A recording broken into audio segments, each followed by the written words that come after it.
ఎందుకు మాధవ్, నువ్వు కూడా నా మాట నమ్మట్లేదు? నేను చేసింది అందరి దృష్టిలో తప్పే కావచ్చు, కానీ ఎందుకు చేశాను? బలవంతంగా ఆ పెళ్లి చేస్తే శౌర్య ఎక్కడ ప్రాణాలు తీసుకుంటుందో అని భయపడి ఈ పెళ్లి చేశాను. తను ఇతనితో బతకగలనని నమ్మిన అబ్బాయికే ఇచ్చి పెళ్లి చేశాను. పైగా అరవింద్ చావుకి దగ్గరలో ఉన్నాడు. తన ఆరోగ్యం బాగోలేదు. ఆ విషయం చెప్పినా మీరెవరూ నమ్మట్లేదు.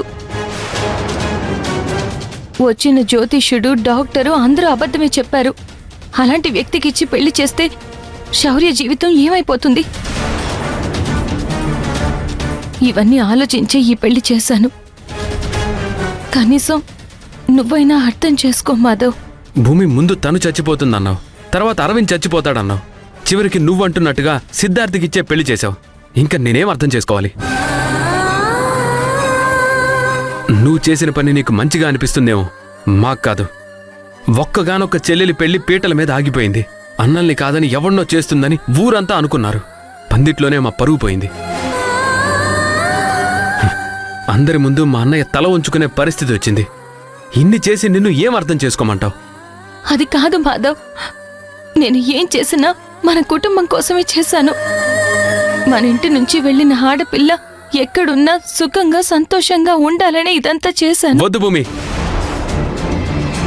ఇంకా నీ మాటలు వినే ఓపిక నాకు లేదు. ఎప్పుడైతే నా మాట కాదని నువ్వు సిద్ధార్థికి శౌర్యకి పెళ్లి చేశావో ఆ క్షణమే నా మనసు విరిగిపోయింది.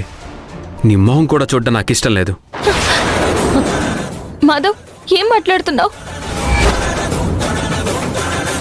నీకు నా గురించి తెలీదా? ఒకరినొకరు అర్థం చేసుకున్నాకే కదా ప్రేమించుకున్నాము, పెళ్లి చేసుకున్నాము.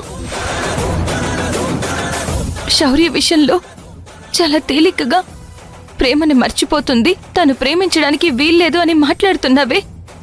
మరి ఆ రోజు నేను నిన్ను పెళ్లి చేసుకోకపోయి ఉండుంటే నీ పరిస్థితి ఎలా ఉండేది? నువ్వు ఎంత బాధపడుండేవాడివి? ఏ మనలాంటి మనసులు కావా వాళ్ళవి?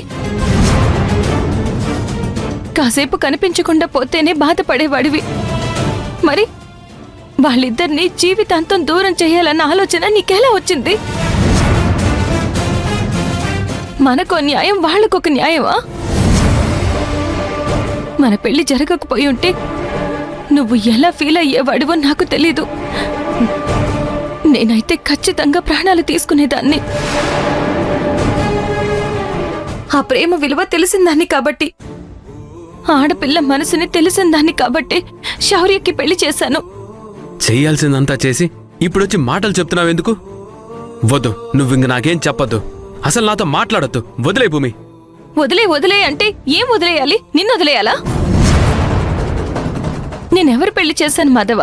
పారాయి వాళ్ళ పెళ్లి ఏమైనా చేశానా, లేదంటే మా ఇంట్లో వాళ్ళ పెళ్లి చేశానా? నీ చెల్లి పెళ్లే కదా చేశాను. అటు అరవింద్ ఆరోగ్య పరిస్థితి బాగోలేదు, పెళ్లి చేసుకున్నా అతను చనిపోతాడు. ఇటు శౌర్య మానసిక పరిస్థితి బాగోలేదు. ఆ పెళ్లి జరిగితే తను చనిపోతుందని నేను ఎంత చెప్పినా విన్నారా నా మాటలు? కనీసం కట్టుకున్న భర్త అయ్యుండి నువ్వు నా మాట నమ్మావా?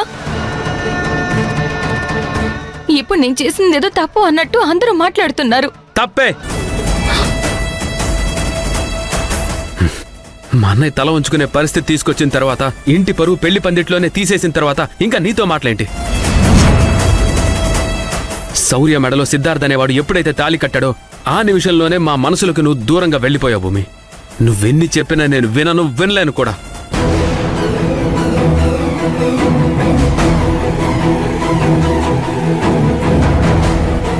చూడు, మళ్ళీ నాతో మాట్లాడాలని ప్రయత్నించొద్దు. మాధవ్,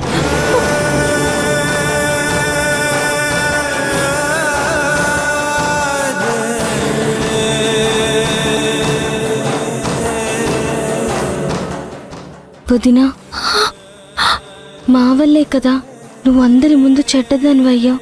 శౌర్య, ఈ క్షణానికి వాళ్ళకి అర్థమైన దాన్ని బట్టి నేను చేసింది తప్పని అనుకుంటున్నారు. నేను చేసింది తప్ప కాదా అనేది నా మనస్సాక్షికి తెలుసు.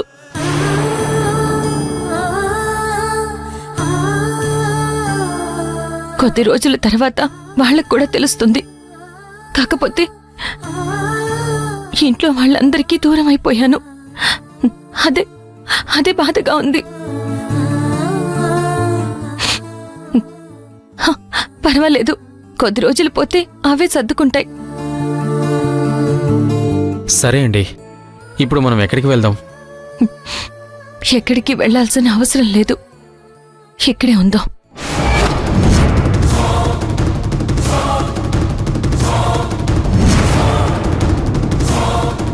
అదేంటో వదినా, ఎవ్వరూ మాట్లాడకుండా అందరూ కోపంగా చూస్తున్నారు. వాళ్ళ మధ్య ఎలా తిరగాలి, ఎలా ఉండాలి? బయటెక్కడికో వెళ్ళి బతకాల్సిన అవసరం ఏంటి? ఇది నా అత్తగారిల్లు. నేను ఏ తప్పు చేయలేదు.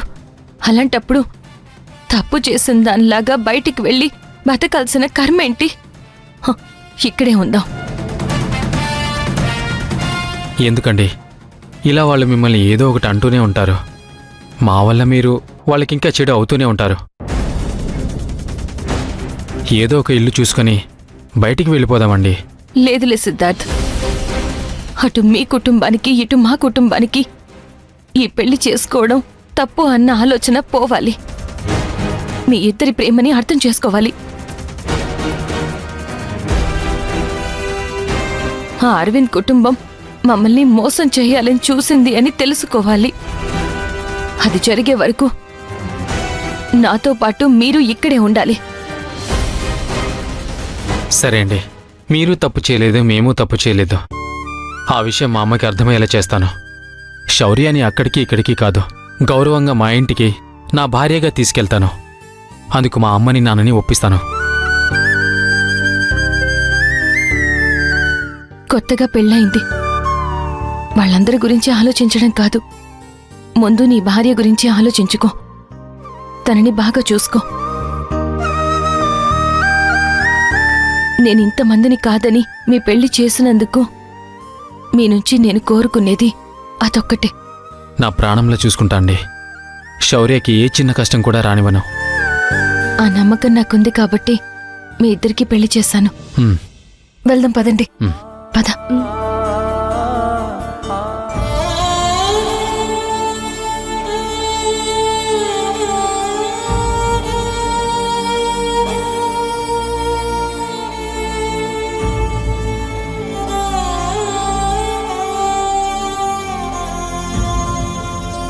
మహా,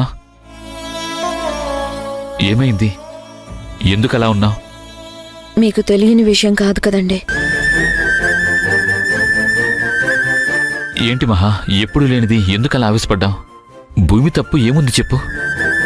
తన మీద అంతగా కోప్పడాల్సిన అవసరం ఏముంది అసలు? నేను కోప్పడకపోతే ఇంట్లో వాళ్ళందరూ తన మీద కోప్పడతారండి. నలుగురు చుట్టూ చేరి తనని నానా మాటలు అంటే, అందులో ఏదైనా అనరాని మాట అంటే భూమి తట్టుకోలేదండి.